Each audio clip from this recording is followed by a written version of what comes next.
Il y a 2 ans, j'étais comme toi. J'avais peur de passer à côté de ma vie. Je passais mes journées à scroll, à me réfugier derrière les jeux vidéo. La dopamine facile, j'étais en manque de confiance en moi. Je procrastinais, j'étais dans une sorte d'inaction chronique et je tombais dans la déprime. Tout ceci était un cercle vicieux. J'étais complètement dans le flou et je pensais que c'était pas fait pour moi, que je n'allais pas y arriver. Je pensais que j'étais en retard sur les autres et qu'ils avaient quelque chose de plus que moi. Mais tout a changé quand j'ai découvert la méthode Reforge.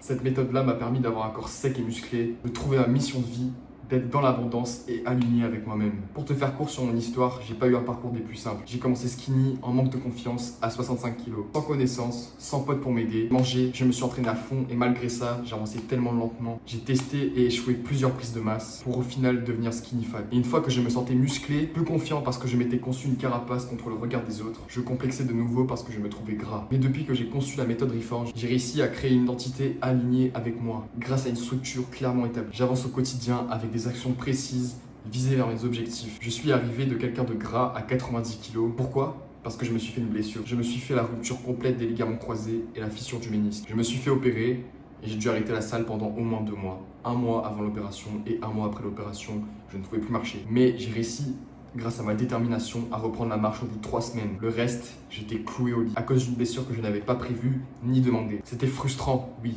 Mais grâce à cette frustration, j'ai pu charbonner 10 fois plus dur derrière et construire le physique que je voulais, ainsi qu'une identité solide et prête à répondre à l'inconfort et aux défis de la vie. Et si je te fais cette vidéo, c'est parce que j'aurais aimé que la personne que je suis actuellement vienne apporter de l'aide, de la clarté d'esprit au gamin perdu dans le brouillard que j'étais. Avec le recul, j'ai compris une chose. Mon problème n'était pas un manque de motivation, ni un manque de potentiel, c'était un manque de structure. J'étais un mec sans cadre, sans identité claire, sans règles internes. Et c'est exactement pour ça que j'ai créé la méthode Reforged. Reforged, ce n'est pas devenir quelqu'un d'autre, c'est te reforger à partir de ce que tu es déjà. Mais cette fois-ci avec une structure solide. Alors concrètement, comment est-ce que j'ai réussi à reprendre ma vie en main, créer une vie en accord avec mes principes et matérialiser ma vraie identité? Le sport m'a appris à agir.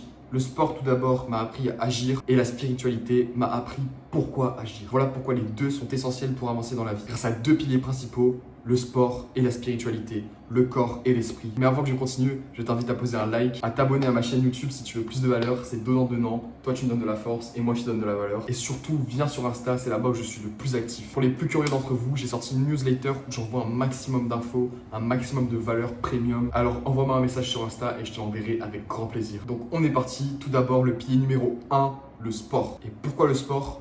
Pour deux raisons principales, la discipline et l'inconfort. Ok, donc on va directement partir sur le tableau où je vais pouvoir t'expliquer, ça va être beaucoup mieux.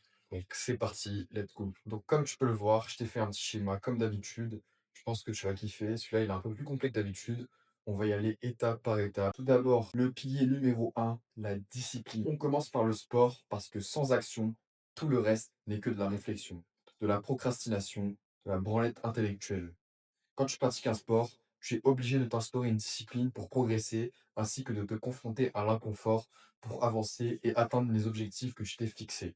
Le sport, ce n'est pas juste transformer ton physique, c'est transformer ta relation à l'effort, à la douleur et à ta parole également. Et c'est cette parole qui est essentielle pour développer une identité solide et une véritable confiance en soi. Partons du principe que tout ce que tu dis, toutes les promesses que tu fais sont vraies.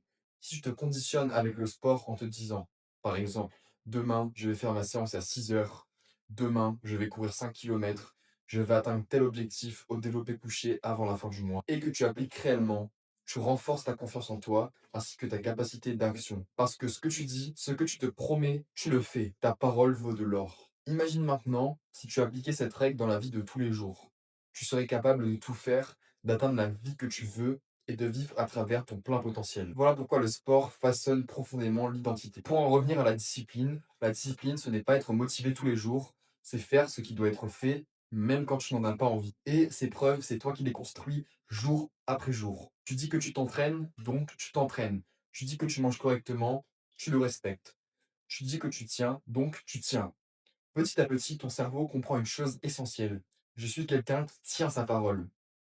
Et c'est là que le changement devient réel. Ton corps change et c'est surtout ton identité qui change. Avant, tu promettais beaucoup, mais tu exécutais peu. À force, tu finissais par ne plus croire en toi. Le sport inverse totalement ce mécanisme.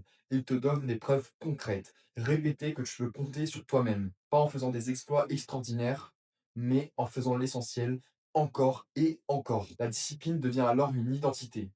Tu n'es plus quelqu'un qui essaie de se motiver, Tu deviens quelqu'un qui fait ce qu'il a décidé de faire et c'est ça qui est important. Mais très vite, tu comprends une autre chose essentielle, la discipline seule ne suffit pas. Et c'est là qu'on va voir le pilier numéro 2, l'inconfort. Et j'ai décidé de te montrer cette petite image assez connue qui incarne la discipline et l'effort. Enfin bref, on va pas s'étaler là-dessus. On passe directement au pilier numéro 2, l'inconfort, là où beaucoup s'arrêtent et abandonnent. La plupart des gens pensent que s'ils deviennent plus disciplinés, leur vie va automatiquement changer. En réalité, la discipline te met en mouvement, mais ne transforme pas complètement tant que tu restes dans ce que tu connais déjà. Tu peux être discipliné dans une zone confortable. Répéter des habitudes sans jamais te confronter à ce qui te fait réellement évoluer. Et c'est là qu'intervient le deuxième élément fondamental, l'inconfort.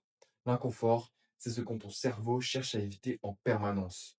C'est la faim pendant une sèche, la dernière répétition qui brûle le cardio quand t'as aucune envie, la frustration de ne pas avoir des résultats immédiats. Avant, tu fuyais cet inconfort avec la dopamine facile, les écrans, le scroll, les distractions, tout ce qui te permet de ne pas en ressentir. Le sport t'apprend quelque chose de radicalement différent. L'inconfort n'est pas un danger, c'est un passage. Quand tu choisis volontairement de t'exposer à l'inconfort, tu reprends le contrôle. Tu ne subis plus la difficulté, tu la traverses. Et chaque fois que tu traverses cet inconfort, sans fuir, ton identité change subtilement. Ce n'est plus je fais du sport, c'est tu es quelqu'un capable de rester présent quand c'est difficile. Cette capacité déborde très vite en dehors de la salle, dans ton travail, dans tes relations, dans tes décisions. Tu deviens moins impulsif, moins esclave des envies immédiates. Tu apprends à différer le plaisir, à accepter la frustration, à rester aligné, même quand c'est inconfortable. Et c'est là que le vrai changement s'opère. Quand j'ai décidé de sortir de ma zone de faux confort, de réduire les excès, d'accepter la rigueur et la lenteur d'une sèche, ce n'était pas une décision physique, c'était une décision identitaire. J'ai arrêté de chercher ce qui me faisait me sentir bien sur le moment pour commencer à ce qui me faisait me respecter sur le long terme. La discipline t'apprend à agir, l'inconfort t'apprend à devenir. Et quand tu combines les deux, tu ne construis pas seulement un corps plus fort, tu construis un homme capable de tenir, de traverser et d'assumer la personne qui a choisi d'être. D'ailleurs, avant de continuer, si tu veux gagner 2026 avec moi, si tu veux que je t'aide, envoie-moi un message sur Insta et je t'enverrai mon calendrier pour que tu réserves un appel. C'est 100% gratuit, on verra ensemble si je peux t'aider. Au mieux, on repart ensemble pour casser 2026. Au pire, tu repars avec full valeur gratuite. Alors viens, et j'ai choisi de mettre cette image de Goggins qui montre parfaitement ce qu'est l'inconfort. Cet homme, je le répète, j'aime bien prendre exemple sur lui et l'incarnation de l'inconfort. Enfin bref, on va pas s'étaler, on passe au pilier numéro 3 directement. L'identité. À force de discipline et d'inconfort, quelque chose change. Tu n'es plus seulement plus fort physiquement, tu es plus stable mentalement. Tu tiens mieux, tu doutes moins, tu te respectes davantage. Mais tôt ou tard, une question finit par émerger. Une question que beaucoup évitent parce qu'elle demande de l'honnêteté. Pourquoi est-ce que je fais tout ça? Parce que la discipline sans direction peut vite devenir mécanique. Beaucoup se perdent dans cette phase toxique de la discipline. Ils se perdent eux-mêmes en accordant la discipline sans cap. Ils avancent, mais à reculons, parce qu'ils n'ont pas de direction. C'est comme s'entraîner comme un bodybuilder alors que tu veux devenir un athlète. Tu avances, tu coches des cases, tu progresses, mais sans réellement savoir vers quoi. L'inconfort t'a appris à ne plus fuir la difficulté, mais il ne t'a pas encore dit qui tu es en train de devenir. Et c'est exactement à ce moment-là que le travail intérieur commence. L'identité, ce n'est pas ce que tu dis être. Ce n'est pas non plus ce que les autres perçoivent de toi. L'identité, c'est ce que tu incarnes de manière répétée, surtout quand personne ne te regarde. Et c'est là que beaucoup d'hommes se perdent. Ils veulent des résultats sans accepter de devenir quelqu'un de différent. Pendant longtemps, je faisais les choses pour combler un manque. Je faisais du sport pour me sentir accepté, pour masquer mes insécurités, pour construire une carapace. Mais une carapace reste quelque chose d'extérieur. Elle peut se fissurer au moindre doute, au moindre regard, au moindre échec. La vraie transformation commence quand tu ne fais plus les choses pour compenser, mais pour être cohérent avec ce que tu choisis d'être. À ce stade, le sport change de rôle. Ce n'est plus un outil pour prouver quelque chose aux autres, c'est un acte de fidélité envers toi-même. Tu ne t'entraînes plus pour avoir l'air, tu t'entraînes parce que tu es quelqu'un de discipliné. Tu manges correctement parce que tu es quelqu'un d'exigeant. Tu respectes tes engagements parce que tu es quelqu'un de fiable. L'action ne précède plus l'identité, elle en découle. Quand ton identité devient claire, tu arrêtes de négocier en permanence avec toi-même. Tu ne te demandes plus si tu vas agir, tu sais comment quelqu'un comme toi agit. Et cette clarté intérieure apaise énormément. Tu n'es plus en lutte constante avec toi-même, tu avances avec cohérence. C'était tout pour cette partie identitaire qui est vraiment importante à appliquer parce que sans identité, tu ne sais pas pourquoi tu le fais, tu ne sais pas pour qui tu le fais. J'ai choisi de mettre cette image qui illustre parfaitement la création d'une identité. Et pour finir, on va passer au point numéro 4.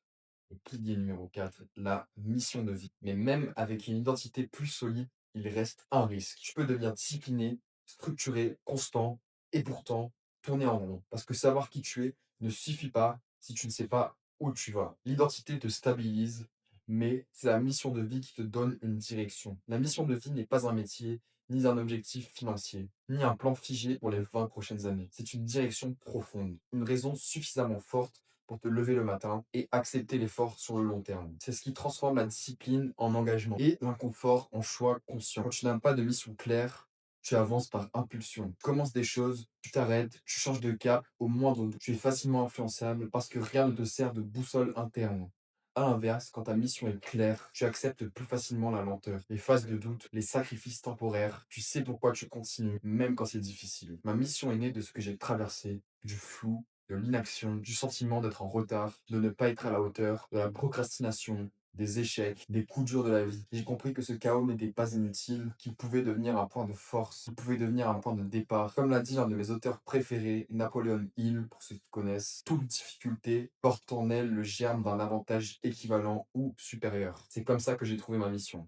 Incarner une version de moi alignée, disciplinée et consciente, et aider ceux qui sont perdus à se structurer, à se reforger, à sortir du brouillard. À partir de là, tout s'aligne. Le sport n'est plus juste du sport, la discipline n'est plus une contrainte, l'inconfort n'est plus une punition. Tout devient au service de quelque chose de plus grand que soi, mais profondément ancré en toi. Et c'est comme ça qu'on avance pour de vrai. Voilà, c'était tout pour ce petit schéma. J'espère que tu l'as kiffé, je me la suis donné à fond. J'ai essayé de te mettre un maximum de valeur. J'espère que ça t'aura parlé, que ça t'aura aidé. D'ailleurs, je le rappelle, si tu veux gagner 2026 avec moi, si tu veux que je t'aide, envoie-moi un message sur Insta et je t'enverrai mon calendrier pour que tu réserves un appel 100% gratuit avec moi. On verra ensemble si je peux t'aider. Au mieux, on repart ensemble pour casser 2026 et au pire, tu repars avec plein de valeurs gratuites. C'est une occasion à saisir, alors je te laisse la prendre. Bref, pour finir donc, la méthode Reforge repose sur cette progression logique. D'abord, apprendre à agir avec discipline. Ensuite, accepter et choisir l'inconfort. Puis, clarifier son identité. Et enfin, avancer avec une mission de vie claire. Ce n'est pas une transformation spectaculaire du jour au lendemain. C'est une reconstruction profonde, cohérente et durable. Tu cherches plus à fuir ta vie, tu apprends à l'assumer, à la diriger et l'incarner pleinement. J'espère t'avoir apporté un maximum de valeur, d'avoir pu te parler, t'apporter un déclic et t'aider. N'oublie pas de t'abonner, ça m'aide à te produire plus de valeur et c'est 100% gratuit. Et surtout, viens sur Insta, je le rappelle, c'est là-bas où je suis le plus actif et rejoins ma newsletter, il y a full valeur. Je te dis à la prochaine, boss, c'était Rox, à plus.